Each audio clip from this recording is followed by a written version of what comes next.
Πάμε. Ναι. Ένα άλλο προτέρημα που έχει το μαξιλάρι αυτό είναι ότι αν έχετε πάει κάπου διακοπές και κάπου σπάσει το μαξιλάρι σας, κάπου σκάσει, ας υποθέσουμε πως αυτή η βαλβίδα, ας πούμε, έχει κάποια τρύπα, συνήθως σε μια κανονική αεροκυψέλη θα έχανε όλο τον αέρα του μαξιλαριού από αυτήν εδώ πέρα τη βαλβίδα. Δηλαδή κάποια στιγμή ο άνθρωπος που καθόταν επάνω, με την αύξηση της πίεσης και την ελάττωση του αέρα, κάποια στιγμή θα πάτωνε κάτω, θα έκανε bottoming δηλαδή, με αποτέλεσμα να αυξήσει τοπικά τις πιέσεις κάτω από τον κόκκιγα ή τα ισχυακά του κυρτώματα, ανάλογα την ευαισθησία που παρουσιάζει ο σωματότυπός του, και πιθανότατα να είχαμε ερεθισμούς, κατακλήσεις και όλα αυτά τα καλά.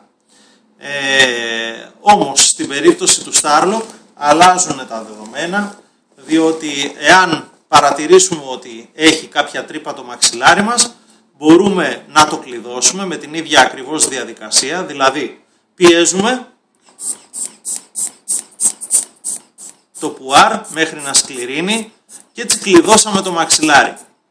Τώρα ο αέρας έχει κλειδώσει και δεν αλλάζουν αέρα μεταξύ τους οι βαλβίδες, πράγμα που σημαίνει ότι αν το πιέσω αυτό εδώ, βλέπετε, δεν φεύγει ο αέρας από εδώ. Το ίδιο ακριβώς συμβαίνει και αν πιέσω εδώ. Δεν πηγαίνει πουθενά ο αέρας, πράγμα που σημαίνει ότι εάν εδώ έχω την τρύπα μου, δεν μπορεί να μεταφερθεί ο αέρας από πίσω προς τα εδώ για να φύγει και έτσι να κάνω bottoming στο μαξιλάρι μου.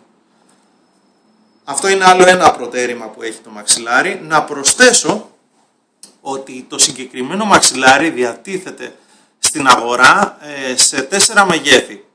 Το πρώτο είναι με ύψος σελ 5, δηλαδή 5 cm ύψος της κυψέλης. Μετά ανεβαίνει στο 7,5, είναι κάτι μεταξύ του 5 και του 10, γιατί υπήρχε ανάγκη, υπάρχουν ασθενείς που τους είναι πιο απαραίτητο το 7,5 για πολλούς λόγους.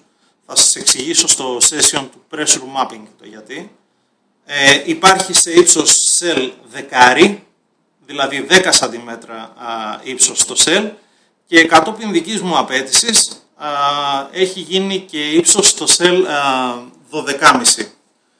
Να προσθέσω ότι επειδή έχω ασχοληθεί πάρα πολύ με το θέμα pressure mapping και είμαι από τους πρωτοπόρους που το χρησιμοποίησαν στην Ευρώπη αυτό το θέμα, ανήκω σε μια κοινότητα η οποία ονομάζεται ISS, International Sitting Specialists, εδρεύει στο Pittsburgh University στην Αμερική, και έχω μεγάλη βιβλιοθήκη από μεγάλο δειγματολόγιο από case studies, τα οποία έχουν μελετηθεί με την πάροδο του χρόνου με αυτό το σύστημα, δηλαδή το pressure mapping, και κατόπιν συνεννόησης με την εταιρεία έχει βγάλει και το 12,5, το οποίο ήταν πάρα πολύ απαραίτητο για περιπτώσεις που δεν μπορούσαμε να καλύψουμε με το 10, όπως και επίσης για βαριατρικά περιστατικά, τα οποία ήταν εξαιρετικά δύσκολο να αντιμετωπιστούν με τον συνήθι τρόπο. Αυτά τα λίγα λοιπόν, και θα σας πω και τα υπόλοιπα.